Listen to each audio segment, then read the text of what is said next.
Dobro veče, dragi prijatelji i ljubitelji gljiva. Ovde smo se sakupili danas, što se mene tiče, meni je za ovu godinu ovo već treći put da držim ovo predavanje.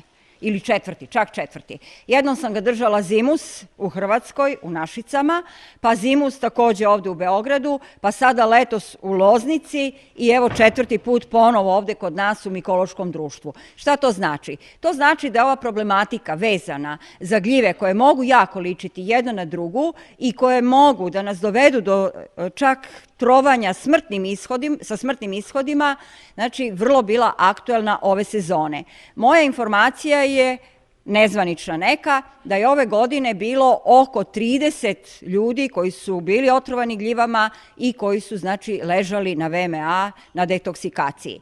Takođe, zašto sam bila pozvana u Loznicu, tamo je zabeležen jedan smrtni slučaj iz jednog sela koje je u suštini blizu Ljubovije, znači dosta daleko od Loznice, 70 km, ali ipak pripada Lozničkoj opštini i normalno digla se poprilična prašina oko toga jer je čovek umro u bolničkom centru u Loznici. On se naravno otrovao zelenom pupavkom. To sam spomenula upravo zato što već 12 godina imamo izložbe gljiva u Banji Koviljači, znači u Lozničkom kraju.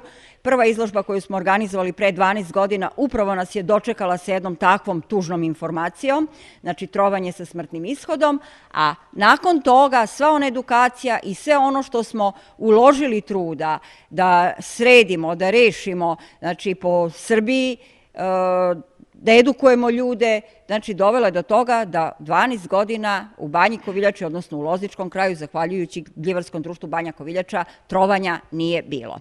I dakle, eto, ove godine nakon toga to se ponovo upravo isto desilo. Dakle, zašto je ovde napisano gljive i dvojnici pod znacima navoda?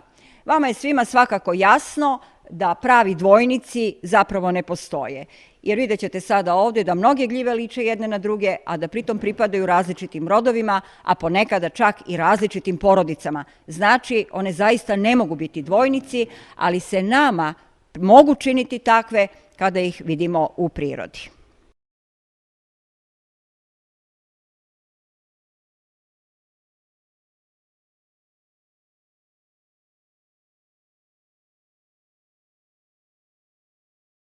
Kako izbeći zamene? Znači, ono što je najvažnije od svega, mi moramo vrlo dobro da znamo kako da se krećemo kroz prirodu i kada se krećemo kroz prirodu i kada beremo gljive, pogotovo kada smo krenuli u prirodu da bismo brali gljive radi konzumiranja, što najčešće rade ljubitelji prirode, znači gljivari amateri, planinari, znači ljudi koji se bave i biljem, i vrlo često oni znaju mali broj gljiva. Kada im se učini da su nešto prepoznali, vrlo često uberu gljivu koja nije cela. Znači, najvažnija stvar je da mi moramo, iako znamo, iako ne znamo šta smo u prirodi našli, da moramo ubrati celu gljivu. Znači, sve njene karakteristike se moraju videti. Ako je to gljiva koja ima šešir, dršku, pa čak i neki korenasti završetak u zemlji, znači sve što možemo, što nam je dostupno, do čega možemo doći vezano za plodno telo, mi moramo kompletno ubrati. Jedino tako možemo biti sigurni šta smo našli. Naravno, kada jednom se susretnemo sa nekom gljivom i kada je uslovno rečeno pronađemo, prepoznamo, identifikujemo, nakon toga je moramo pratiti u prirodi da bismo prepoznavali sve njene stadijume. Znači, moramo je prepoznati kako izgleda kad je veoma mlada, kada je u onoj najboljoj formi razvijena i kada ostari i kada više ne liči na sebe. Znači, jedino je to važno da bismo se maksimalno zaštitili. Naravno, tu sad postoje dalje detalji, ja ću o tome pričati usput, znači morate voditi računa o staništu, jer mnoge gljive koje liče jedne na druge na prvi pogled zapravo nemaju isto stanište.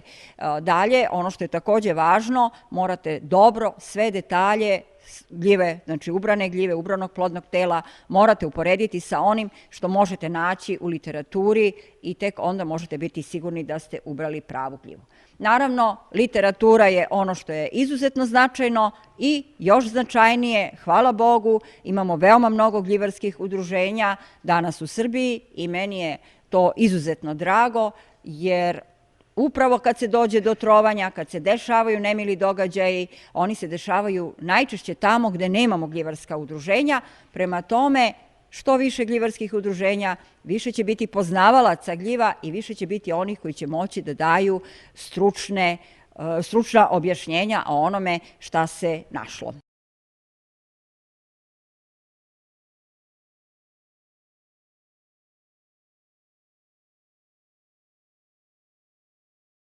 Šta je najčešća zamena kada su u pitanju gljive? Ono što je do sada već uvek bilo poznato i što će, ja verujem, ostati dokle god je ovoga sveta i dokle god ima nas ljudi i gljiva, znači najčešća zamena su dve zapravo predivne, možda i najlepše vrste gljiva koje postoje, a pripadaju istom rodu. Znači u pitanju je rod amanita i normalna stvar. Kao što vidite, s leve strane je amanita cezarea, kneginja, a desno amanita muscarija, muhara. Na prvi pogled ove dve gljive veoma liče jedna na drugu, ali već kada počnemo da gledamo detalje, normalno primećujemo razliku. Kao prvo, kneginja, jedna izvanredna jestiva gljiva, izlazi iz vrlo debele kožaste ovojnice. Kao što vidite na ovoj slici, tu se vidi znači da je ta kožasta ovojnica zaista debela i ona kao da izlazi iz jajeta, znači izgleda kao žumance koji izlazi iz belanceta. Već na ovim slikama se primeti znači i razvoj te gljive, znači vide se njeni detalji. Kada gledamo muharu, kao što vidite, ovo je isto toliko mladi primerak muhare koliko je ovde mlad primerak kneginje. Međutim, muhara ne izlazi iz kožaste ovojnice, njena ovojnica je nežna, tanušna i već je raspucala tu po šeširu. I normalno, pošto je takva nežna, i kad se razvije plodno telo, ti ostaci ovoja ostaju na šeširu. Ali zato dole, umesto ovako snažnog kožastog ovoja, kod muhare mi vidimo samo prstenaste ostatke ovog vrećastog univerzalnog ovoja. Naravno, sledeći detalj na koji treba obratiti pažnju su boja listića, boja drške i ovog venčića. Kao što vidite, kod kneginje je to žuto, a kod muhare je izrazito bele boje. Naravno, dešava se da padne kiša, dešava se da spere, znači, ove krupne ostatke tog univerzalnog ovoja, da normalna stvar muhara pritom malo izbledi i da ovo meso šešira ispod kožice primi blago žućkastu boju. Naravno, onda moramo pratiti ovaj donji deo drške, znači ona nikad ne sme ostati ukopana u zemlju, kao što vidite ovaj primerak je izvučen, sav takav kakav je od zemlje, znači izvučen je kompletno i tu se lepo vide ovi prstenasti ostaci univerzalnog ovoja. I to je jedan od najboljih načina, ako sravnimo sve detalje, da budemo zaista sigurni šta smo pronašli. Mislim da je bilo upečatljivije da gledate fotografiju i da ja pričam nego da gledamo tekst. Sad vidite, ova slika je jako zanimljiva. Znači, ovo je nađeno prošloga leta u Tometinom polju, znači ispod Divčibara. Ovo je jasno kneginja, a ovo je vrlo jasno zelena pupavka. Dakle, opet imamo dve gljive iz roda amanita. Znači, ove dve gljive pripadaju ponovo istom rodu, rodu amanita, i veoma su slične. Za razliku od prethodne muhare, čiji je ovoj slab i nežan, zelena pupavka kao i kneginja ima izrazito jak, snažan, kožasti ovoj. I normalno postavlja se pitanje šta je ovo? Ja sam ova dva, da kažem, jajeta našla na razdaljini od 20 santimetara jedno od drugog. Naravno, ja sam ih približila radi fotografisanja, a ovo jaje na terenu nisam ni otvorila da vidim šta je unutra. Znači, bio mi je cilj samo da ga fotografišem i da vam pokažem koliko može biti opasno, a kod nas, u našem narodu, je izuzetno popularno upravo da se beru ove kneginje u jajetu. Zašto? Pa zato što tada mogu da izdrže do 7 dana u frižideru da se ne pokvare. A kad je plodno telo razvijeno, proces propadanja belančevina kod ove gljive je toliko brz da već gljiva koja je ujutru ubrana do uveče može da se usmrdi i da dođe do razgradnje tih gljivljih proteina.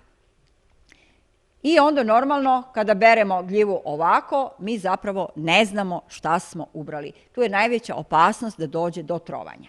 Naravno i ovako mladi primerci, kao što vidite, ova je zelena, ova je žuto-naranđasta, ali u suštini boje su vrlo slične. Naravno, može biti još jedna zamena sa gljivama iz roda preslica, odnosno podroda u okviru roda amanita. Zašto je podrod? Zato što preslice nemaju onaj parcijalni veo, odnosno nemaju prsten. One isto izlaze iz jajeta, ali to je jaje više izgleda kao korice i kao što vidite imaju izrazito rebrast rub šešira i imaju boje vrlo blede i mogu jako ličiti, znači, na opasne pupavke koje postoje i u beloj varijanti osim u zelenoj. Sličnosti i razlike, dobro, to smo rekli. Idemo dalje na sliku. Sad vidite, ovo su znači presečene one dve mlade gljive u jajetu. Znači ovdje vidite trag, jako blag trag zelenog šešira, a ovdje vidite trag onog naranđasto-žutog šešira. Znači, toliko su slične da vi zapravo, ako nađete onako malo jaje, izuzetno teško možete da odredite šta ste našli. Pa je tako moja iskrena preporuka i savjet, ako želite sebe da zaštitite, ne berite nikako amanite u jajetu, jer Amanita phalloides ili zelena pupavka je najotrovnija evropska gljiva. Trovanja ovom gljivom se najčešće završavaju smrtnim ishodom. Ako preživi trovanje ovom gljivom, trajno ostaje ili sa oštećenjima jetre ili na dijalizi bubrega ili i jedno i drugo.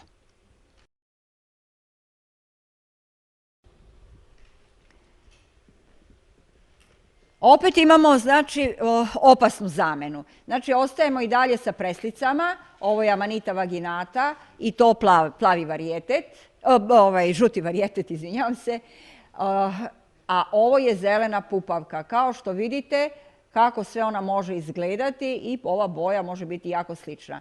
Kada je ova volva ukopana u zemlju i kada mi ne vidimo kako ona izgleda, znači ona mora biti ovako široka, vrećasta, jaka, vidite, dok je ova kao korice više onako dužno ide uz dršku, onda normalno možemo da se prevarimo i da uberemo, jer ovi venčići koji su parcijalni, ostaci parcijalnog ovoja, zapravo vrlo često mogu kod zelene pupavke da otpadnu. U tom slučaju ovde nemamo venčić, ali imamo neku volvu i možemo jako lako da zamenimo ove dve vrste i ponovo da dođe do trovanja sa smrtnim ishodom.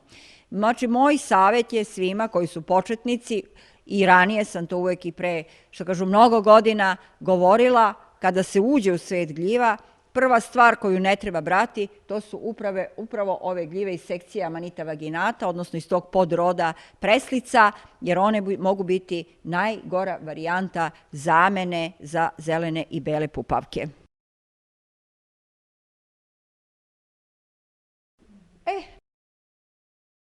Neko će reći, pa ovo uopšte ne liči, ali verujte da najviše trovanja sa smrtnim ishodom je bilo upravo u ovoj varijanti. Kada su ljudi misleći da beru Rusulu virescens, golubaču, zeku, a ubrali zelenu pupavku, pojeli je i stradali. Ove dve gljive apsolutno nikakve veze nemaju jedna sa drugom, sem što im boja šešira može biti slična. Znači, golubača je više golubje plave boje, ali pošto rusule se inače tako i zovu, znači crvene, šarene u tom smislu jarkih su boja, njihova boja ide i do zelenog. A zelena pupavka takođe nema stalnu boju, znači boja može biti vrlo varijabilna. Kao što vidite, ovde je zelena, ovde je više smeđa, na prethodnoj fotografiji je bila žućkasta, postoji čak i bela varijanta. Međutim, šta je najosnovnija razlika? Gljive iz roda rusula, vidite kakve imaju drške, nema nigde ni traga parcijalnog ovoja, odnosno venčića, one se uglavnom ovako, kako kažem, kolčasto završavaju, jeli? Ali ono što je jako bitno, kad pokušate da prelomite dršku amanite, ona je jako končasta, vlaknasta i ostaće ta vlakna da vise. Ako pokušate da prelomite dršku jedne rusule, bilo koje, znači da li je to golubača ili bilo koja druga koja može svojom bojom podsjećati na zelenu pupavku, a među rusulama nema smrtno otrovnih, ima samo blago otrovnih, toksičnih, onih koje su jako ljute i jako gorke, ali nisu otrovne, sa smrtnim ishodom. onda u tom slučaju, kad ovu znači prekinete dršku, vi vidite jednu strukturu kao da ste prelomili kredu ili kao da ste prelomili jabuku na pola. Znači, to je zrnasta struktura plodnog tela. I to je ono što treba da bude osnovno. Znači, kad se amanita bere, vidite ovde se ne vidi volva unutra. Znači, mora se cela gljiva sa sigurnošću izvaditi iz zemlje i mora se znati da li je završetak ovakav ili ovakav.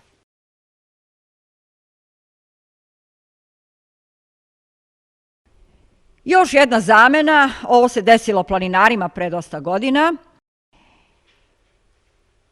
i meni je samo drago da nije došlo ni do kakvog trovanja, jer na svu sreću odgovorno lice koje je bilo sa planinarima je pretreslo sve korpe i izbacilo ove zelene pupavke koje su greškom ušle, a bila je jesen i brane su puze.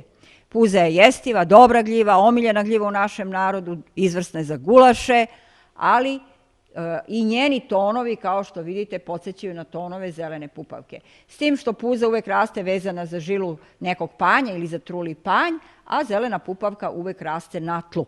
Međutim, nevešti berači, kad pogledaju samo šešir, naravno da će ovo i ovo jako ličiti. Znači, vidite koliko to na prvi pogled može da izgleda isto. Naravno, ako podelite, ovde je drška bela, ima volvu, ovde je drška u mladih primeraka bela, kasnije posmeđi, ima tragove takođe venčića, ali to nije način kako ima kod zelene pupavke. I normalno uvek je tu neki panj ili žila drveta, koja se ne mora uvek videti. Znači, vrlo često izgleda kao da puza raste na tlu. Međutim, puze retko rastu pojedinačno, uglavnom rastu ovako u velikim busenima, a zelene pupavke nikad ne rastu u busenu, nego ako i rastu u grupama, jedna pored druge, njihove drške nisu međusobno spojene.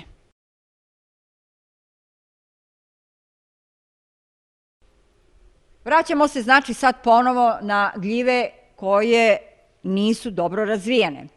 Pa evo nam ponovo ono isto jaje sa prvoga slajda, sa jednog od prvih slajdova, kao što vidite. Znači, da li je to jaje kneginje ili zelene pupavke, dok ga ne rasečemo, mi ne znamo. Ali evo jedna od puhara kako može izgledati. Ovo je Vascelum pratenze, znači jedna puhara koja raste ili na livadama ili na svetlim šumskim proplancima. Ali i kneginje i zelene pupavke takođe vole staništa ta osvetljena, znači retke šume ili šumske proplanke. Pa normalna stvar, kad pogledate ovo i kad pogledate ovo, jako liči. Ali kad pogledate jednu mladu muharu, znači ja bih rekla jaje muhare, jel?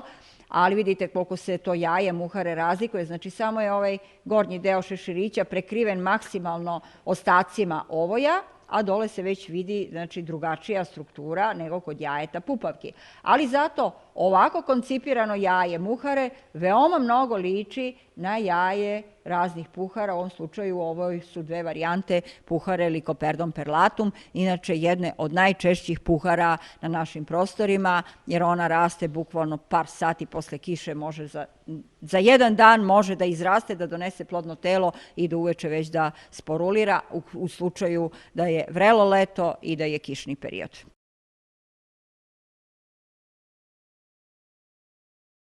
Naravno, još uvek smo sa našim dragim amanitama, koje mogu jako lepo da nas zavedu i vrlo često su me prijatelji ovde u mikološkom društvu pitali da li sam nekada konzumirala amanitu excelsu i amanitu spisu. Znači, amanita spisa i amanita spisa varietet excelsa, kako to u nekim knjigama stoji, ali uglavnom to su dve vrlo slične gljive.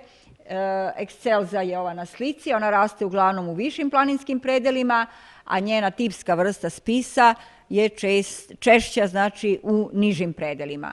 Naravno, njih dve relativno liče, spisa ima možda malo tamniji šešir, ali vidite tu je i vrlo otrovna panterovka, amanita panterina. Ja odmah mogu da vam kažem, nikada nisam bila povučena željom da jedem ove gljive, ne zato što liče na ove panterovke, nije to bio razlog, nego u literaturi piše da su one lošeg ukusa. Dakle, ja se vrlo često rukovodim onim kad hoću da konzumiram gljivu onim što u literaturi može da se pronađe. Pa ja kažem zašto bi se ja trovala greškom i brala nešto što može da mi se potkrade i da mi ovakva jedna gljiva uleti, znači u korpus sa njoj vrlo sličnim gljivama, a ta gljiva nije nekog naročitog ukusa, kad mogu da berem jednu divnu, sjajnu kneginju koja se ipak izvanredno dobro razlikuje i od muhare i od zelene pupavke.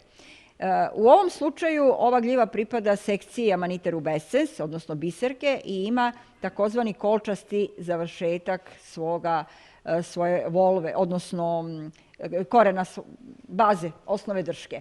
Dok Amanita panterina znači ima ovo bulbozno zadebljanje i ona pripada istoj sekciji kao i muhara i uglavnom joj ostaju ovi ostaci, znači univerzalnog ovoja po njenom šeširu i kao što vidite ima isto tako sličan venčić kao što ga ima i Amanita muscarina, odnosno muhara. Znači ove dve gljive, ako se prate detalji, apsolutno prateći znači ovaj donji deo drške, apsolutno bilo kakvo otrovanje može da se izbegne. Ali moj savjet je i dalje, ne berite znači gljive iz sekcije spisa, nisu ukusne.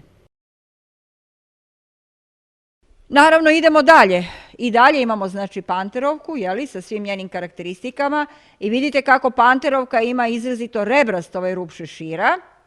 Ali taj izrazito rebrasti rub šešira, ali i boju panterovke, ima takođe i Amanita fulva, riđa preslica, znači ponovo podrod ovih Amanita bez prstena. Pošto panterovki prsten vrlo često, jer je nežan, može lako da otpadne, ovde ga nema uopšte.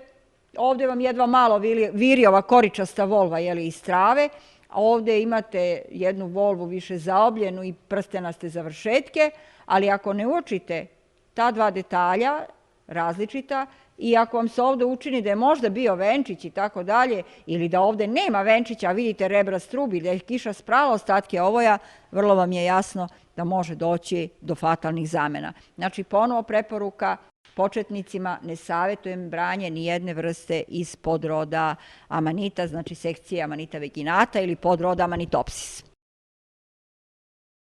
Naravno i dalje smo u rodu Amanita, ovo je Amanita rubescens ili biserka i ponovo Amanita panterina ili panterovka.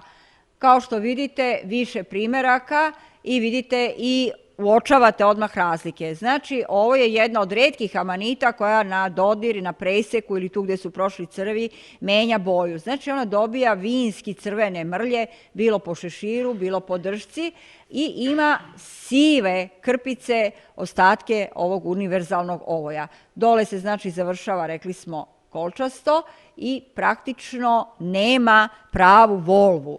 Dok Amanita panterina, vidite, ima te prstenaste ostatke volve kao i muhara, slično muhari, ima ostatke univerzalnog ovoja po šeširu i bela je i nikada ne menja boju. Međutim, ako ove gljive, a Amanite su inače letnje gljive, rastu u vreme kada su velike vrućine i velika vlaga, kao što je to bilo ove godine, zato je i bilo mnogo trovanja, onda se dešava da razmočena panterovka od ovog smeđe boje šešira, znači da to pređe na njen beli deo plodnog tela, na njenu dršku, a isto tako ova biserka potpuno izbledi i više ta hemijska materija, to hemijsko jedinjenje koje se u biserki nalazi, koje dovodi do promene boje, naprosto više ne reaguje, naprosto bude ili isprano ili šta ja znam već šta se desi, nisam hemičar, ali sam nalazila znači u prirodi takve primerke da biserka i panterina apsolutno liče jedna na drugu i da samo neko koji je izvanredan poznavalac može sa sigurnošću da tvrdi da je to različito. Dakle, kad su ovakve godine, kada imate mnogo sunca i mnogo vlage, moj savjet, ne berite biserku, iako je jedna od izuzetno ukusnih gljiva, znači pripada kategoriji onog vrha kulinarskog, možete dosta toga od nje napraviti i ima jedan stvarno fantastičan blag ukus, ali morate biti 100% sigurni, jer panterovka ili panterova muhara, kako je još zovu, vrlo često može, ako se pojede u većim količinama, da dovede do smrtnog ishoda. Ali ovo je jedna slika koja već pokazuje da gljive iz roda amanita možemo da zamenimo i sa nečim drugim. Ova jedna mala, vrlo mlada sunčanica, Macrolepiota procera, je upravo bila doneta na jednu od naših izložbi gljiva. Ne znam na kojoj sam je pokupila, nije ni važno. Uglavnom, ono što je jako zanimljivo, posetioci publika, kad su je vidjeli, znači, izrazito smeć šešir, vidite malo kratka, ali zadebljala drška, znači potpuno isti oblik kao panterovka. Posetioci su pitali, jao, gde ste našli ovu mladu panterovku? Prema tome vidite koliko to može zaista da liči jedno na drugo. Znači, evo, na ovoj slici možete uočiti ova mlada panterovka, jedino se od ove sunčanice razlikuje, znači na prvi pogled, samo po tome što ima ove ostatke univerzalnog ovoja po svom šeširu. Da ovih ostataka nije, apsolutno bih njih dve na prvi pogled bile identične. Naravno, sunčanica kada se razvije, kada poraste, ona je visoka nekih 25-30 cm i prečnik njenog šešira isto tako može ići do 30 cm. Znači, izgleda kao tanjir na dugačkom štapu, ali vidite kako mlada sunčanica, znači, može da nas... Šta je sad? Znači, evo ga šešir istog oblika kao i panterovke i evo vidite kratka drška i dole bulbozno zadebljanje isto kao i kod panterovke. I ovde neke šarice i ovde neke šarice i kao što vidite to je to. Oprez. Bele pupavke. Vrlo često u literaturi stoji upozorenje, nemojte brati šampinjone ako niste sigurni jer možete ih zameniti sa belim pupavkama. Ja sam se mnogo puta pitala kako je to uopšte moguće, jer šampinjoni uglavnom površinom svoga šešira menjaju boju, znači na dodir ili požute ili blago poroze ili su već imaju smeđe ljuspice, znači posuti već u startu smeđim ljuspicama. Naravno imaju listiće koji uvek na kraju budu čokoladne boje jer su i njihove spore čokoladne boje. Međutim, ja smatram da je daleko veća opasnost zamene, znači ovih belih pupavki, ovo je Amanita verna, a ovo je bela varijanta zelene pupavke, znači Amanita phalloides, ali potpuno bela, da je daleko veća opasnost od zamene sa preslicama. Opet, znači, podrod preslica, u ovom slučaju ovo je bela preslica, znači ona nema venčića, ali evo vidite i njeno izlaženje iz jajeta vrlo liči na izlaženje iz jajeta jedne bele pupavke ili bele varijante zelene pupavke koja mogu vam reći vrlo često u Srbiji, a jako često ovdje u okolini Beograda.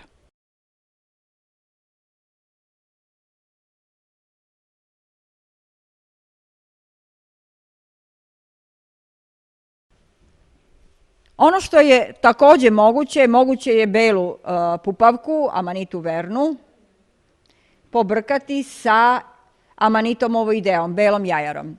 Ja kad sam spremala ovo predavanje, zimus, ja nisam imala informaciju da je i ova gljiva u međuvremenu prebačena u nejestive, jer su zabeležena neka blaga trovanja kod ljudi koji su češće ovu gljivu konzumirali. Naravno, ja kažem sva sreća, pa je ova gljiva kod nas u kontinentalnom našem pojasu izuzetno retka, to je mediteranska vrsta, ali ovaj primjerak je zabeležen upravo u Kragujevcu, znači okolina Kragujevca je bogata mnogim mediteranskim vrstama gljiva. Prema tome, iako nađete nešto što vam liči na kneginju, a potpuno je belo, jer ja mogu reći da ova gljiva najviše na kneginju liči po svojoj robustnosti, ali nikako po boji, znači zaboravite je i kažite sebi to nije jestivo, jer su to trenutno znači najnoviji podaci koje imamo. I ja sam svakako drugačije koncipirala mogućnost zamene belih pupavki, znači sa gljivama iz roda Leucoagaricus, odnosno sa turkinjama.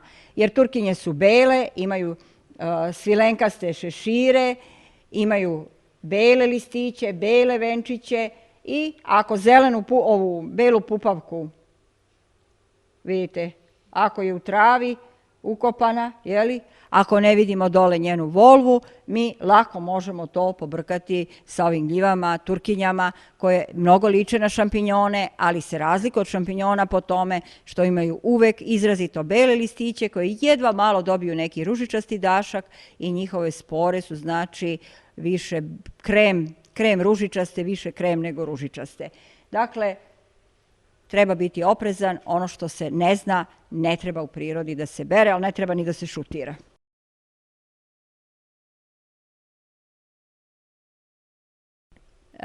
Bliska po izgledu, ali u sasvim drugoj porodici, to su volvarijele. U ovom slučaju ovo je volvarijela bombicina, ali ona za razliku od belih pupavki, znači bilo koje bele pupavke koje imaju glatke šešire, ona ima vunaste ostatke, vunasta vlakanca po svome šeširu. Ali kao što vidite isto izlazi iz volve kao i amanite. Međutim, šta nju razlikuje? Ova gljiva je inače jestiva, relativno je retka, mada ima, opet kažem, ovde kod nas je ima, dosta je česta po našim šumama, što je ovako zanimljivo. Međutim, ono što je bitno, ona ima ružičaste listiće i njene spore su, znači, ružičaste, crvenkaste i ona je daleko bliža po svemu porodici entoloma, upravo zbog te boje otiska spora. Dakle, to je još jedan od onih faktora koji se moraju pratiti, na koje se mora obratiti pažnja kada beremo gljive. Znači, ako nismo sigurni, vrlo je važno kad se gljiva ubere da se stavi ili na neki papir ili na neku prozirnu foliju i da se ugledaju njene spore. Ali to mora pravilno da se uradi, jer ja ću po ko zna koji put da ispričam kako smo Sale i ja determinisali mali ljuti vrgančić na kopaoniku, a bili smo sigurni šta smo našli, i nikako onda pusti spore. Zašto? Pa nismo ga bili dobro namestili na papir. Znači, tek kad smo ga dobro namestili na papir, vrgančić je pustio spore i onda smo bili sigurni 100% da je to to. Dakle, znači, mora se pravilno šešir uvek spustiti na podlogu na kojoj želite da spore vidite.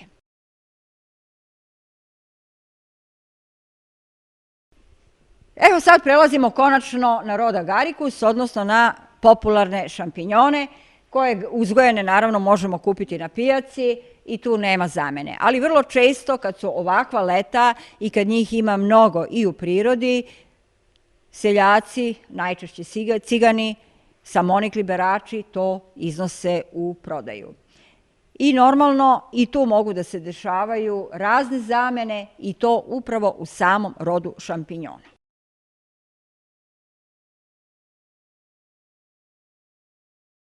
Ovo je jedna lepa šumska pečurka, ovo je jedna poljska pečurka, ovo je jedna koja raste u proleće i požuti, ova prva jako pocrveni na dodir i na presek, ova slabije, a ova izrazito požuti, kao što vidite i šešir je žućkast. Ali te boje kasnije, kod jestivih šampinjona, prelaze u blago smeđu boju. Međutim, sam ja ovo istrošila načisto, nisam. Pa pritiskam, ali nisam nešto vešta. Ovde vidite ono što je bitno za ovaj šampinjon. Znači, cela sekcija ovih šampinjona je Xanthodermus sekcija i tu ima jedno 5-6 različitih vrsta, ali nam je ovaj baš tipski primerak Agaricus Xanthodermus i najbliži i najpoznatiji i najčešće se javlja. U korenu, znači njegove drške, mi vidimo izrazito žutu hromastu boju i kada ga zarežemo, ta boja ostaje trajna. Znači, ona ne prelazi u smeđu i ona je uvek, ne oksidiše dalje, uvek ostaje tako hromasto žuta. Znači, to je glavna karakteristika po kojoj mi možemo gljivu, odnosno gljive iz ove otrovne sekcije šampinjona prepoznati. Naravno, na dodir njima vrlo brzo počinju da žute šeširi, ali to imamo i kod ovih jestivih gde šeširi žute, jel? Međutim, ovde šeširi posle prelaze u smeđu boju, a ovde šeširi koji su požuteli, nije ovo za mene. Ja volim rukom da pokazujem.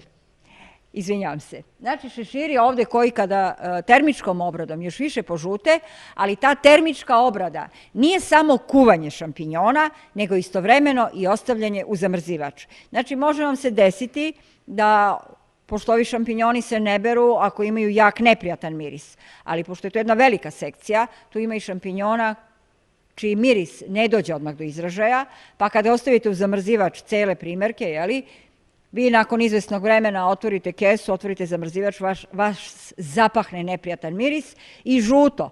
I vi kažete, ja sam ostavio belu gljivu. Upravo tom termičkom obradom, bilo da ide na hladno, bilo na toplo, šeširi menjaju boju i menjaju miris.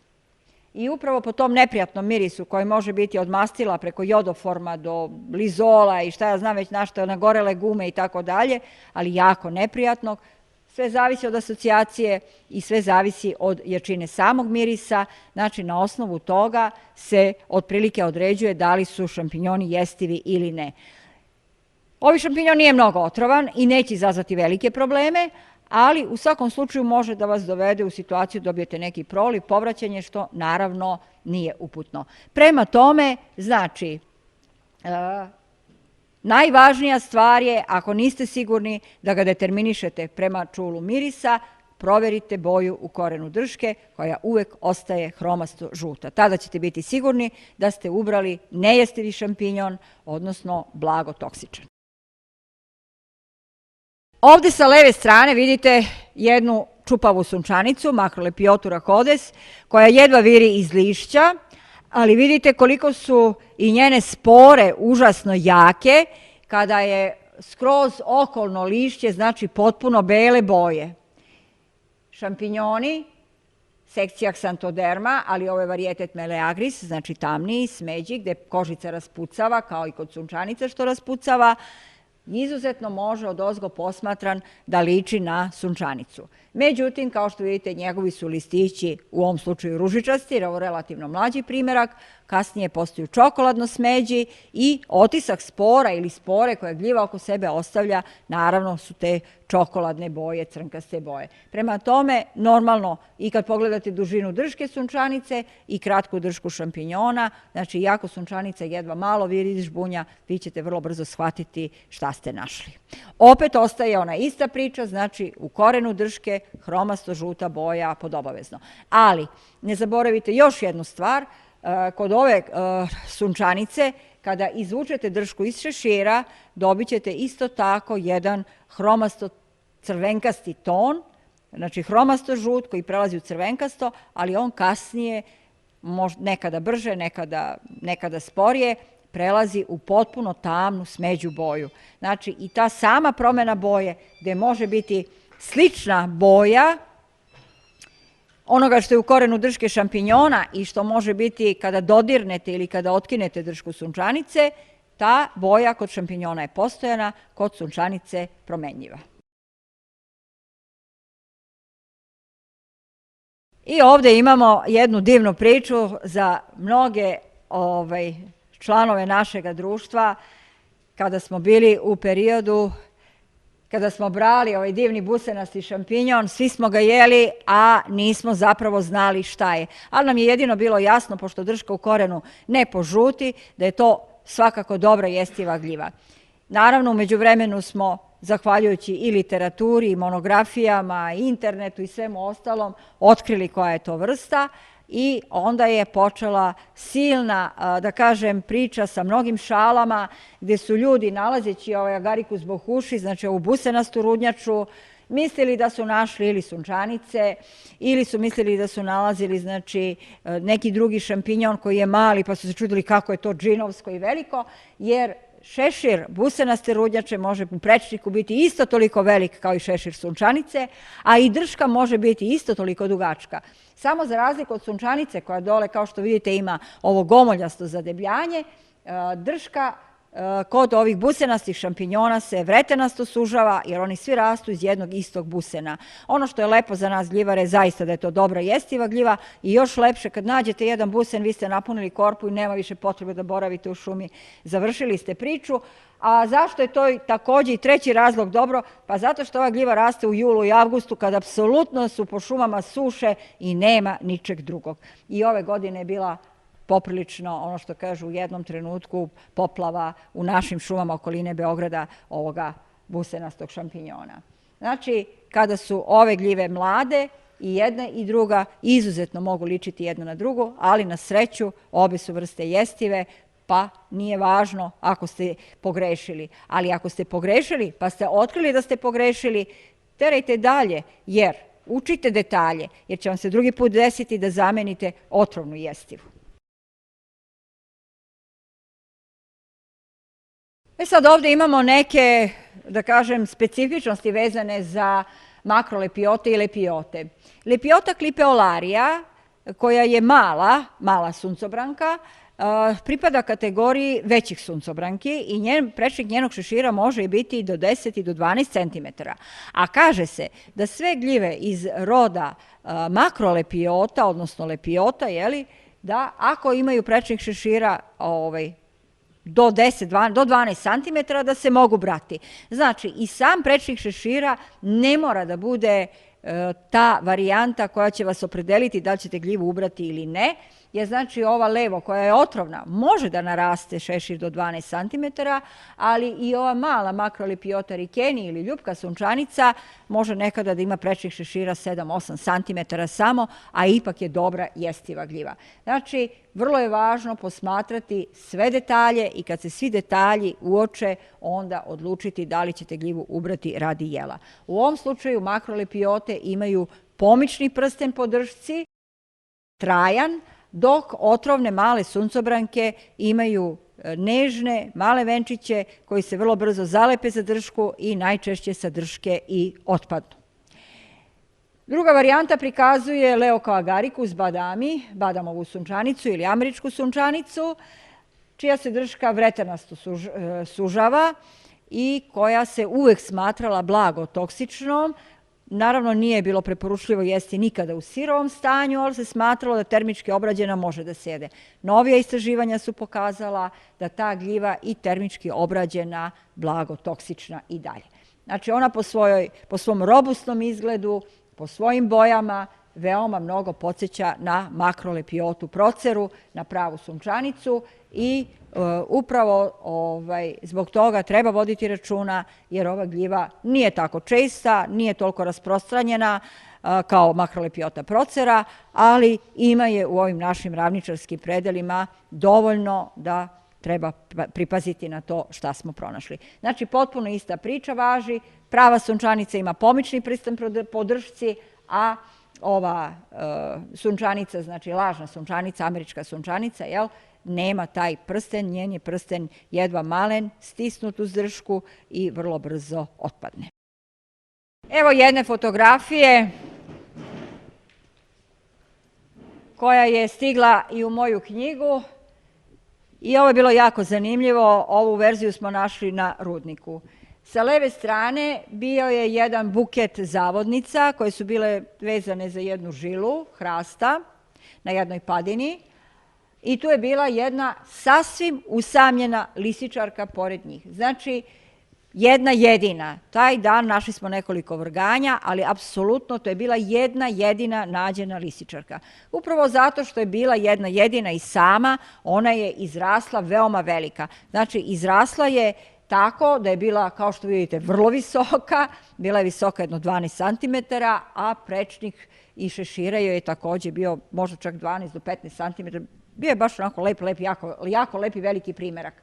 I ono što je, kad sam ja to fotografisala, ono što je ekipa koja je bila sa mnom komentarisala, bilo je da ovo nismo videli u prirodi, da ovo nismo našli, ne bismo verovali da lisičarka i ova zavodnica mogu toliko da podsjećaju jedna na drugu.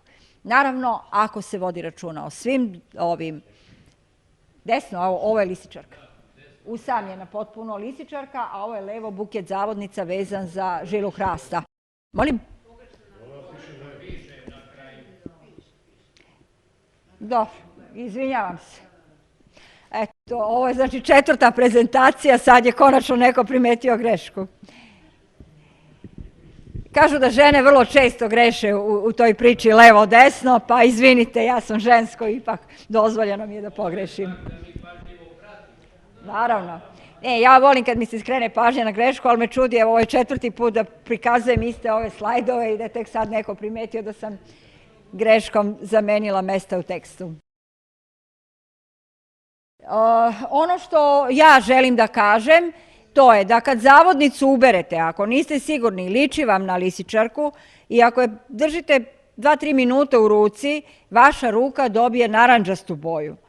A lisičarki možete da uberete koliko hoćete i da ih držite ceo dan u naručju i da ih ljubite i da udišete njihov divni miris. Nikada neće vaša ruka biti obojena u narandžastu boju, to je jedno. A drugo, onaj fantastični miris lisičarki koji podsjeća na kajsije, breskve, cimet, znači na nešto lepo, na kolače, jeli?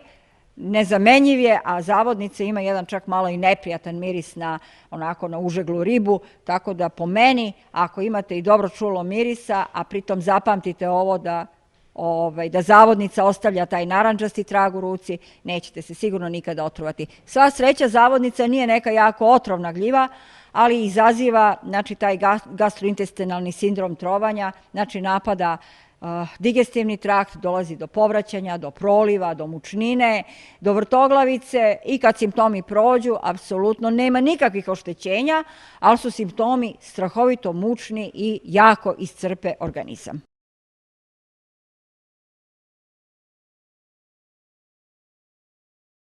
Evo sad ovde opet možete vidjeti, znači lisičarka i zavodnica, ali i lisičarka i lažna lisičarka ili Hygrophorhopsis aurantiaca. Lažna lisičarka se ne smatra otrovnom gljivom, ali se smatra gljivom koja je izuzetno teška za varenje. Uglavnom se u literaturi nalazi podatak da ta gljiva raste na četinarskim panjevima i pre nekoliko godina kada smo je mi našli na listopadnim panjevima ovde u Makišu, okoline Beograda, prosto nismo mogli da verujemo odakle se ta gljiva preselila. Međutim, naravno, gljive menjaju staništa, a zašto ona može da raste na listopadnim panjevima? Pa nisu to makar koji listopadni panjevi, jer kao što znate, Makiš i Ada Ciganlija su prepuni vrba i topola, to su meki lišćari i najverovatnije ta konzistencija drveta upravo odgovara ovoj gljivi, pa znači ne postoji nikakva isključivost kad je u pitanju stanište vezano za panj. Dakle, gljive mogu degradirati različite vrste panjeva, razgrađivati, znači različite vrste panjeva. Ali ono što je važno, važno je da ona je, znači, u najvećem broju slučajeva, da kažem u 75% slučajeva, ona je na četinarskim panjevima i svojom bojom, izgledom takođe liči na lisičarku. Nije otrovna, ali se jako teško vari i zbog toga se ne preporučuje za jelo. I ovde jedna priča, opet vezana znači za naše gljivarenje ovde i za vreme kada nije bilo toliko literature koliko je sada ima i naših znanja. Konkretno ovo desno je Cantarellus cyantinoxanthus, jedna mnogo lepa lisičarka, ali nalazili smo je u Bojčinskoj šumi nezavisno, ja sa svojom ekipom i nezavisno Mario Ileš. I komentarisali smo i kako to da je ona odozdo ima nekako ružičasto plodište i onda je Mario rekao, ma to je verovatno ona varijetet ametistina, rekao, a Mario nemoguće, rekao, ona raste ispod smreka. Pa kaže, šta bi drugo bilo? Pa nemaš, rekao, smreka u Bojčinskoj šumi. Kaže, ja ću morati iduće godine opet da odem da vidim to da nađem. Naravno, ja već godinama ovaj varijetet, znači nisam našla ili da kažem jer jedno vreme ona bila kao varijetet Cantarellusa cibariusa, prave lisičarke, znači godinama je već nisam našla u Bojčinskoj šumi. Zašto? Zato što je to tipično letnja vrsta, raste u vreme kada ima mnogo vlage i mnogo sunca, a ova godina je inače, bez obzira na ovu kišu kakva je bila dosta nepogodna za razvoj lisičarki, nažalost. Naravno, ovi primjerci nisu snimljeni ovde, snimljeni su u Bosni, gde sam ja nalazila ovu gljivu, znači u ogromnim količinama, u buketima, neverovatno lepim i naravno odmah sam se setila ovoga što vam kažem. Znači, svi mi se učimo upravo kroz ovaj boravak u prirodi i kroz ova naša zajednička druženja i zato nemojte zameriti ako bude još neka greška, ja sam uvek voljna greške da ispravljam. Ovde imamo takođe nešto što se može nazvati bezopasnom zamenom. Znači, na početku imamo Cantarellus melanoxeros, nagaravljenu lisičarku. Ona je inače nađena je u Bosni, inače je predložena za jednu od onih retkih vrsta Bernskom konvencijom, znači da se štiti kao ugrožena vrsta u Evropi. Ja kad sam je bila par puta, znači iz Bosne donosila na naše ovde izložbe u Srbiju, Često sam imala priliku da kad ljudi je vide, pitaju šta je ovo, ja im objasnim i kažem da sam donela iz Bosne.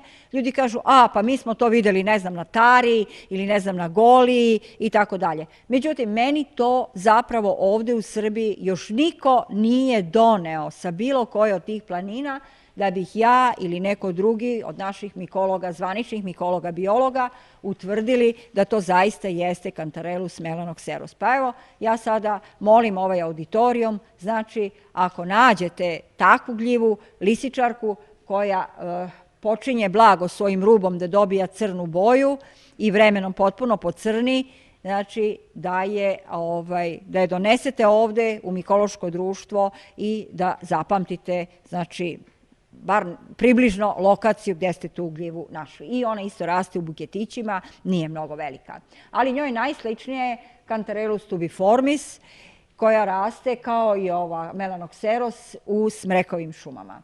I naravno tu je Geronema hrizofilum, koja je nejestiva, obična gljiva, ali kao što vidite i ova lisičarka Cantarellus tubiformis je nađena na jednom trulom smrekovom panju. Znači ovo je slikano direktno na staništu, nije skidano sa panja, vidite tu piljevinu, a vidite i ovde jedno uspravno stablo smreke na kome je ova hrizonema. Znači, Geronema hrizofilum, pardon. Znači, ona liči na lisičarke, ali sa njima, osim sličnosti, nema nikakve veze. I ja sam kasnije negde u nekoj literaturi pronašla da može imati neka blaga toksična svojstva, ali nije nikakva opasna otrovnica.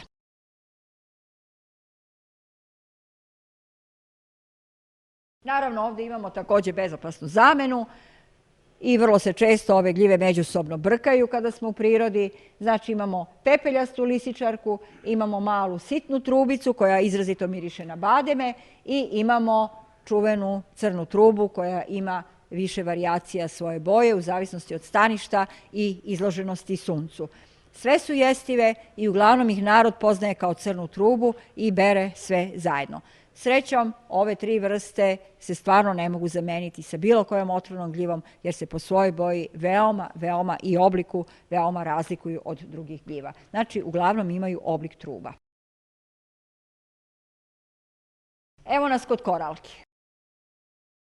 Vrlo često ljudi pitaju koja je koralka, da li je jestiva, da li je otrovna, jao, našao sam, lepa je, hoću da je jedem i tako dalje. Moj savjet je ne berite koralke. Bez obzira što one mogu biti jestive, nejestive i blago otrovne, ne berite ni one koje su 100% jestive i za koje ste 100% sigurni da su jestive. Zašto? Zato što je dovoljno, kao što je bilo ovoga leta, da bude visoka temperatura i velika vlaga, da pada dosta kiše i da razmočena, namočena vlagom koralka vrlo brzo počinje da degradira, odnosno da se razlažu njeni proteini i takva koralka postaje nejestiva. Znači, možete se njome otrovati, ali ne zato što je to otrovna gljiva, nego ćete se njome otrovati kao da ste pojeli pokvareno meso, znači zbog razgradnje proteina. Međutim, one toliko liče jedna na drugu, naročito kada su u prirodi i kada ih ne dirate, ne berete, nego stoje nekoliko dana, pa same počinju, znači, da završavaju svoj proces boravka u prirodi, njihove boje, ove divne, jarke koje nas oduševe u momentu kada ih nađemo, polako postaju sve jednake. Puno puta sam ih sušila zbog tih njihovih boja i na kraju, kad se osuše, sve su neke boje kao ova kutija, recimo, i apsolutno ne možete razlikovati šta je šta. Znači, i to je jedan od razloga zašto ja ne preporučujem da se ove gljive beru radi konzumiranja. Znači, samo ako nađete sigurno mladu, jedru gljivu koju nije kiša napala, koju buđ nije napala, koja nije dugo bila u šumi, koja svojom bojom zaista odgovara onome što jeste opis, onda možete gljivu brati radi konzumiranja.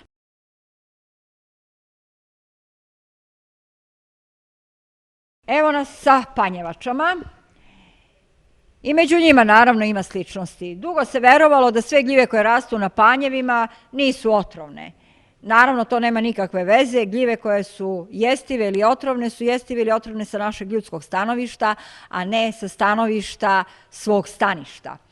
Ali ono što je najvažnije, mi najčešće ove jestive brkamo sa otrovnim gljivama. Najčešća zamena je zapravo i ove planinske panjevčice i zimske panjevčice najčešće se zamene sa galerinom marginatom ili gljivom koju zovu mala smrt. Galerina marginata u svom sastavu ima alfa-amanitine, znači iste one otrove koje ima i zelena pupavka i znači samo još veće koncentraciji i potrebna je daleko manja količina ove gljive da se dođe do smrtnog ishoda nego zelene pupavke. Tako da, evo Ilija se seća, jednom smo bili zajedno u Lipovičkoj šumi sa nekim društvom i bio je ovako jarak, u stvari potok, jedan trebalo se spustiti i gledali smo sa druge strane na panju ovako jedan buket, ali bila je jesen onako, nije još bilo neko hladno vreme, ali jesen, oktobar mesec tako. I Ilija reče, joj, kaže, vidi zimska panjevčica. I ja kažem, ja se sada ne bih spuštala ovde, rekao, ni slučajno.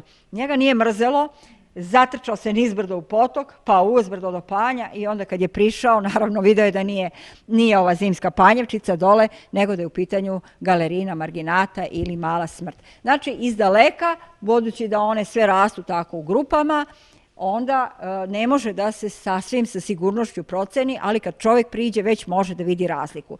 A razlika je u tome što obe ove jestive panjevčice, znači i planinska i zimska, rastu u buketu, znači idu iz jednog zajedničkog korena, dok galerina marginata raste pojedinačno.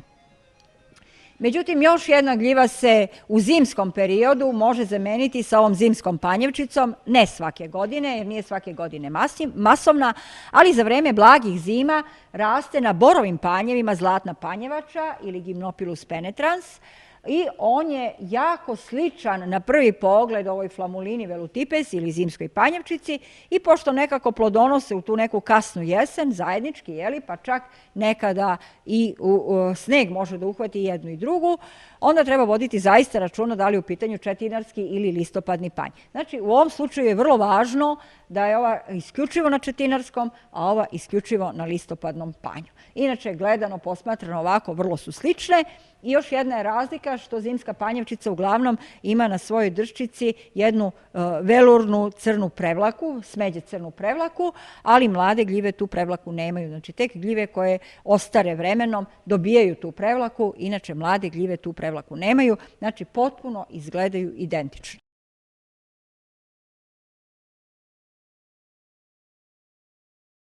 Evo nas, stigli smo do entoloma, znači do gljiva koje imaju ružičasti otisak spora. Levo imamo dve jestive šljivovače, onu klasičnu, tamnu i belu šljivovaču koju se ljudi vrlo često ne usuđuju da uberu, jer ona njih podsjeća naravno na ove entolome koje mogu biti smrtno otrovne. Znači, tu su, kao što vidite, entoloma lividoalbum i entoloma excentricum. Ima ih još, ali ja sam izabrala ove dve slike na kojima se može vidjeti određena sličnost. Zašto? Pripadaju istom rodu, boja listića je ista, veličina gljiva je ista i u nekoj fazi svoga razvoja one mogu izgledati potpuno jednako. Međutim, šta je važno? U ovom slučaju je stanište izuzetno bitno. Znači, ove dve vrste rastu isključivo šljivovača, znači u voćnjacima, najčešće oko šljiva, ali mogu biti i pod jabukama i pod breskvama, ali je važno da one rastu vrlo blizu stabla voćke. Znači, uglavnom idu u krug oko stabla voćke. Ali mogu rasti i oko gloga, isto tako, ali su opet vrlo blizu stabla gloga. Znači, nisu gljive koje rastu na panju, nego rastu u mikorizi sa tim drvetom. Dok ove druge gljive, znači druge gljive iz roda entoloma, rastu zapravo najčešće u hrastovim šumama i uglavnom listopadne šume su u pitanju sve, ali kažem najčešće u hrastovim jer su hrastove šume svetle šume. Znači, one vole puno svetlosti. Ili rastu na rubovima šuma, znači gde je završetak šume, pa znači na onoj livadi koja predstavlja ivicu šume, gde takođe ima jako mnogo svetla. Tako da, ako nađete negde šljivik koji je blizu hrastove šume, u proleće ne berite šljivovače, iako je to jedna od najlepših i najukusnijih gljiva uopšte, a kao prva prolećna koja se pojavljuje zaista masovno, ali vodite računa, znači, apsolutno o staništu i nećete imati problem, jer ove što rastu odnosno ispod hrasta ili graba, one se nikada ne pojavljuju u voćnjacima.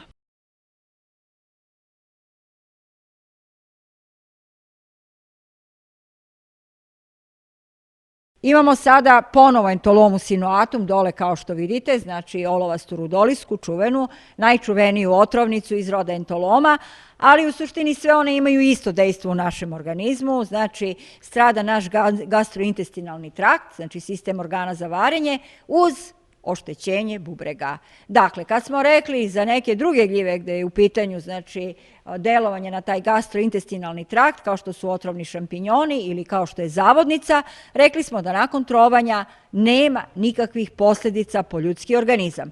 Vidite, u ovom slučaju, iako je opet u pitanju znači napadnut taj sistem organa za varenje, posljedica po ljudski organizam ima, vrlo često stradaju bubrezi. Dakle, nemojte se šaliti i vodite strogo računa kada su ove gljive u pitanju. Ova gljiva se pojavi negde u kasno leto, pa je ima, bogami, do duboke jeseni, a u to vreme počne da raste i Klitocibe nebularis ili maglenka i normalno te dve gljive dele stanište u tom trenutku, liče jedna na drugu, a razlika je samo u tome na prvi pogled, naravno, što maglenka ima bele spore, a rudoliska ima ružičaste spore. Gore su dve brašnjače. Jedna je Clitopilus prunulus ili jestiva brašnjača, izvanredna ukusna gljiva koja najčešće prati vrganje. Znači, uglavnom je ima u svim onim šumama u kojima rastu vrganji, izuzetnog je ukusa, fantastična za gulaše, ali nju vrlo često prati Clitocibe dealbata i još neke druge male brašnjače otrovne koje su žilavog mesa, koje su drugačije strukture, jer Clitopilus prunulus, sad vidite kao jestiva vrsta, upravo pripada ovoj porodici Entoloma i ima ružičaste listiće, odnosno ružičasti otisak spora, dok Clitocibe imaju bele otiske spora. Ali ono što je najvažnije od svega, to je ta konzistencija. Znači, otrovne brašnjače su elastične kada ih uhvatite, teško ih prelomite, pokidate, dok ova može da se, kad je uhvatite ovako, da se razbrlja među prstima, znači ima nežno i meko meso.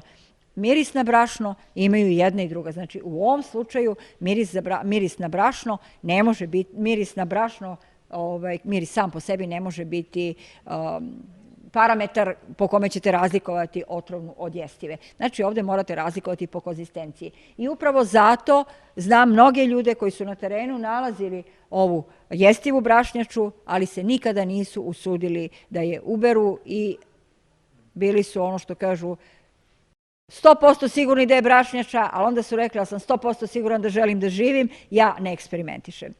Međutim, ja sam je jela i zaista je gljiva divna, mogu da vam kažem. Znači, vredi je upoznati, ali je upoznati sa sigurnošću, a to znači 2-3 sezone je pratiti, pa kad je dobro naučite, kad je dobro savladate, onda kad napravite negdje u nekom letnje-jesenjem periodu gulaš od ove gljive, vi ćete shvatiti zašto sam vam ja to rekla. Naravno, od međuvremenu dođite ovde u društvo, da se družimo i da sa sigurnošću naučite sve to.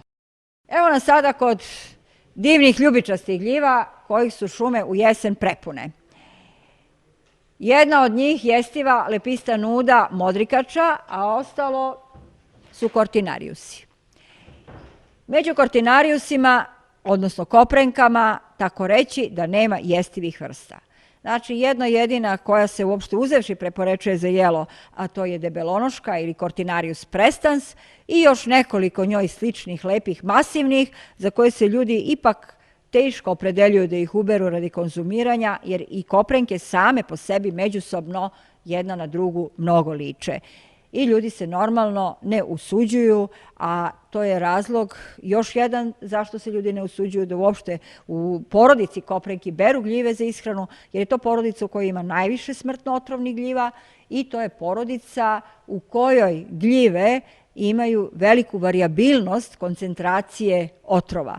Znači, nekih godina u nekim od tih gljiva koje su poznate kao otrovne, otrova ne mora biti uopšte, a nekih godina on se može pojaviti i u onim koprenkama za koje je u literaturi poznato da inače nisu otrovne. To je naravno vezano za otrov orelanin, koji je dobio ime po cepači, Cortinarius orelanus, ja mislim da je nisam ovde stavila, ne znam. Uglavnom, cepača crvena, kako je zovu? Ne dermociba, bre, Cortinarius orelanus, sad sam pobrkala naše ime. Crvenjača, onda nije cepača. Crvenjača. Dakle, Cortinarius orelanus crvenjača se smatra najpodmuklijom otrovnicom, jer kada pojedete tu gljivu, desi se da vi uopšte ne dobijete simptome trovanja nekoliko dana, a čak je zabeležen slučaj trovanja tom gljivom, da su se prvi simptomi trovanja pojavili 14 i 20 dana nakon konzumiranja gljive, kad vi ne znate šta ste pojeli. Jer ona vrlo specifično, znači, deluje u našem organizmu.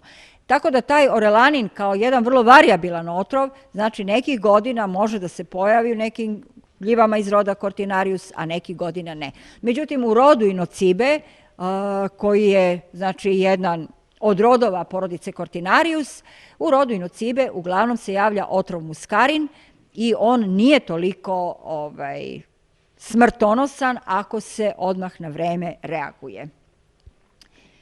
Vidite dole, ova mala sličica pokazuje ovu plavonogu koprenku i modrikaču. To je bilo istoga dana kad su one nađene na terenu, a evo plavonoga koprenka sutradan kada se razvila i kada su listići dobili cimetastu boju. I normalno Cortinarius violaceus, ljubičasta koprenka koju mi svi mnogo volimo i za koju sam ja, prateći kroz stranu literaturu do sada, nalazila ili da je jestiva izvrsna gljiva ili da je otrovna gljiva, da je ne treba dirati. Znači, uopšte bez ikakvih objašnjenja. Znači, to je upravo ovo što sam vam rekla, da su ti otrovi u koprenkama jako variabilni i da mi zapravo o koprenkama ne znamo ništa. Nemojte ih dirati.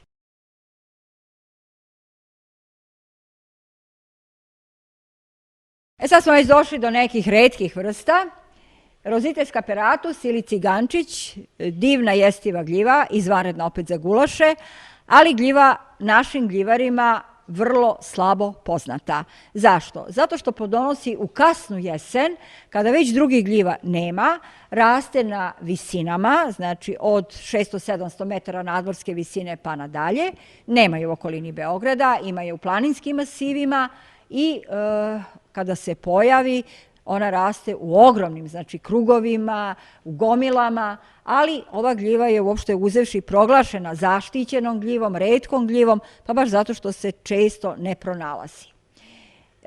Svugde u literaturi stoji, a ja mislim da to i ova fotografija pokazuje kao tačnost, da je nju najlakše zameniti gljivom kozja koprenka ili Cortinarius traganus, ali za razliku od rozitesa koji ima divan, znači primamljiv gljivlji miris, Cortinarius traganus, zato se i zove kozja koprenka, ima miris na jarca. Znači, apsolutno gljiva nije jestiva, neprijatnog je mirisa, znači morate uključiti sva čula ako želite da se bavite gljivama. Jedna izložba gljiva ovde kod nas u Srbiji, nije važno, neću imenovati koja je bila. Uglavnom, postavka izložbe i Pheolepiota aurea ili zlatna štitarka, koja se ne pojavljuje tako često na našim izložbama, bila je proglašena cigančića. Naravno, greška je viđena, ispravljeno je, ali nije nikakva tu opasnost bila, jer i zlatna štitarka i cigančić su jestive gljive, ali po svojim karakteristikama ljudima koji su postavljali izložbu, ove dve gljive su bile u trenutku jako slične, znači nisu uočili sve detalje koji se moraju pratiti. Ali kao što vidite i na ovim dvema fotografijama, može se zaključiti da ove dve vrste gljiva mogu imati međusobno nešto zajedničko. Evo, stigli smo sad malo i do mlečnica. Pa imamo dole Lactarius volemus ili presnac, on je jestiv čak i sirov, ima mleko bele boje koje oksidiše u smeđe, ali je to mleko jako obilno i čak je slatkasto kad ga liznete. Agore lactarius fulmissimus, riđa mlečnica, nejestiva, veoma ljuta, ima mleko žute boje i uglavnom raste kod nas, okolini Beograda, jako je česta, raste u bukovim šumama. Znači, gde god imate bukove šume, imate u Lipovičkoj šumi, imate na Avali, imate na Kosmaju, naći ćete ovaj lactarius fulmissimus. Izuzetno ljuta gljiva. Znači, nema otrovnica. Ako samo malo liznete kap mleka, vi ćete biti sigurni da ste našli nejestivu vrstu, ali moj savjet je bolje nemojte, znači bolje provjerite po ovim karakteristikama boje mleka kada su mlečnice u pitanju, jer od ljutine mleka nekih mlečnica može jezik, Boga mi, dugo da vam bude utrnut, nije prijatno.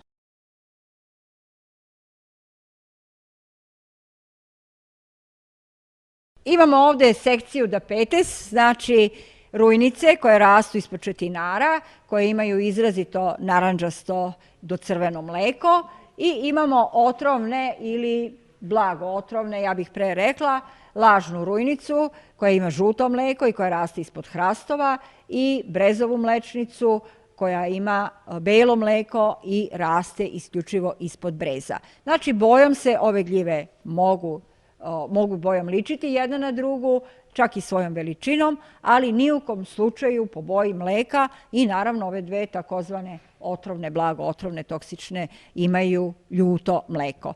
Dakle, i dalje ostaje, vodite računa koje je stanište, jer isključivo samo gljive, znači mlečnice, ove boje koje rastu pod borovima i koje imaju mleko od narandžaste do crvene boje su jestive.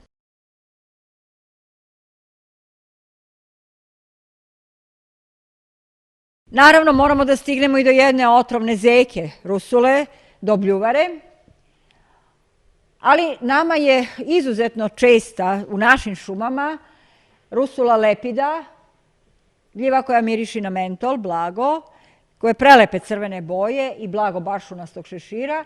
Njena noga je nekad potpuno bela, drška, a nekada bude sa nekim crvenkastim prelivima.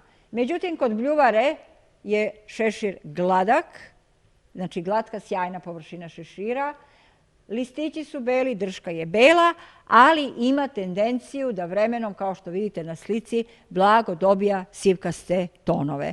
Znači, ona nikad nema na sebi crvenih tonova, nego ako dobija neku drugu boju, to je sivkasta.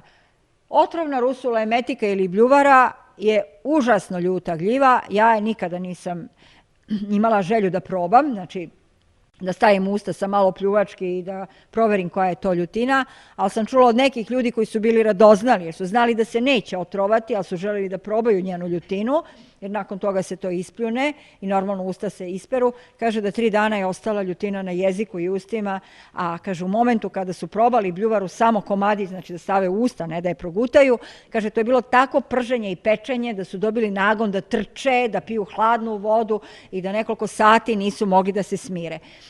Ovo kada vam jedan primerak uleti u jelo, znači u neki gulaš i tako dalje, onda znajte da će svi koji budu to konzumirali imati proliv i nagon za povraćanje užasan. Zato jeste emetika, znači izaziva strahovito, znači podstiče nagon na povraćanje, izaziva povraćanje.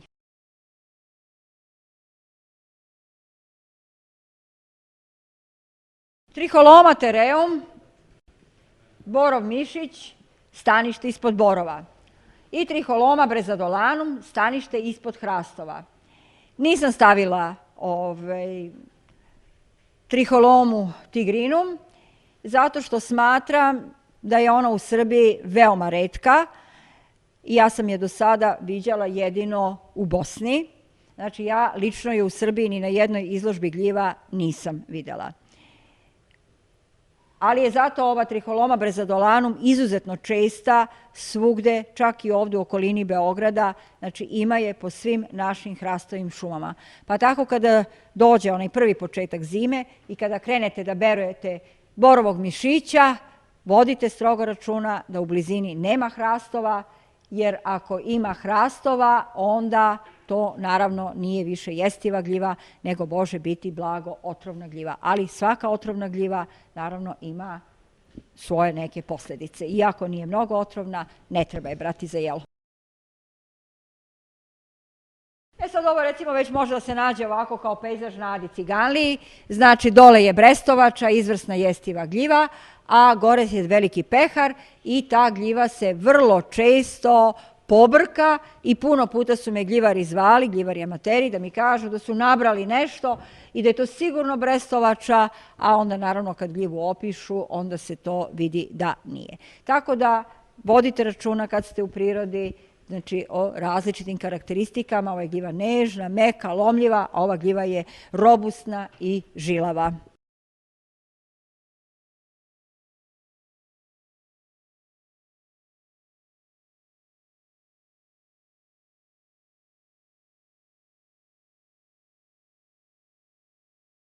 Evo još nešto što vrlo često kažu ljudi bez veze što si ovo stavila. Nije bez veze. Gljiva šitake se uzgaja i evo osoba koja mi je upravo napravila, prisutna je ovdje, ispričat ću priču i nasmejala se već pre nego što sam počela da pričam, neću je imenovati, ali je u publici. Dakle, otišla je na Adu Ciganliju, nabrala i rekla ja sam Miro našla nešto što mnogo liči na šitake gljivu. Dugo smo se raspravljale telefonom, a i na kraju smo ipak je pobedilo moje znanje i ono što sam ja rekla, gljiva šitake se kod nas ne može naći u prirodi, ne raste u prirodi, raste samo na pijaci, na tezgama, uzgojena, ali zato nejestiva Foliota populnea ili topolova razornica koja također plodonosi u zimu kao i šitake gljiva, izuzetno, znači na našim prostorima izuzetno liči na šitaku, ali za razliku od šitake nema nikakva ni konzumna ni jestiva svojstva. Naravno, kada je u pitanju škripavac, levo je škripavac, desno je ovaj mali Poriporus mori, sačasti rupičar, vrlo je jasno da su tu u pitanju gljive različite veličine. Kod sačastog rupičara nema mesa i vam pameti je brati takvu neku gljivu tanušnu da bi se uopšte spremala za jelo. Inače je i gorka, tako da samo mladi Poliporus, ali on i mlad bude mnogo veći nego razvijeni primjerak ovog Poliporusa sačastog rupičara. Znači samo mladi primjerci Poliporusa skramozusa ili škripavca dolaze u obzir za konzumiranje. Da, ovdje su opet anegdote vezane za Bojčinsku šumu, koja je prepuna jetrenke, Fistulina hepatica. Tamo ima i Nonotusa hispidusa. Dragan je jednom prilikom neko dao primjerke zaleđene s obrazloženjem da je našao jestivu ovu goveđi jezik ili jetrenku, a onda na kraju smo otkrili kod Dragane da ta gljiva je zapravo i Nonotus hispidus. I Nonotus hispidus jeste jestiv, ali nije dobar za ostavljanje sirov u zamrzivač i jestiv je samo dok je jako mlad. Već u onom starijem obliku nije jestiv. Međutim, i ova nejestiva lažna jetrenka Buglosoporus pulvinus, koja raste pored Save, celog toka Save na našim prostorima i gdje smo jedva otkrili zapravo šta je, također je ono što kažu slična i jednoj i drugoj i naravno sve tri se nalaze u Bojčinskoj šumi, a i ova četvrta koja je na sljedećem slajdu, a to je šumsko pile. I evo upravo lažne jetrenke i onog momenta kad je Saša odrezao i rekao ja sam sebi našao ručak. Preko toga piše lažna jetrenka, ostaje crveni trag, ali normalno onda kad je ubrao, onda je pitao u stvari a šta sam ja ovo našao. Znači mislio je da je našao šumsko pile, pa vidite koliko je to sve u svetu gljiva slično jedno drugome i koliko mi gljivari zapravo moramo da ipak budemo uvijek spremni da i kad beremo nešto što nam je poznato, da ćemo naći i nešto nepoznato i novo. I dugo nam je vremena trebalo, ali smo uspjeli znači da odradimo determinaciju te gljive. I dole naravno jastrebača ili veliki žbun, znači evo primjerak koji nam je gospodin doneo danas ovdje.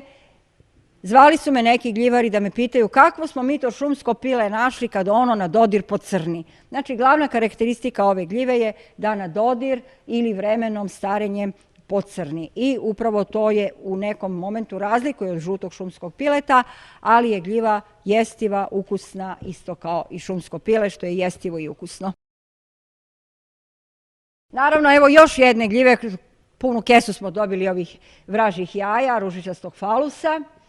I kao što vidite, Imamo tu, znači, likopendon ubrinum, smeđu puharu, pa imamo rizopogon luteolus, opletenu krompiraču i imamo falus hadrijani ili ružičasti falus u jajetu, koga možete vidjeti i u onoj kesi.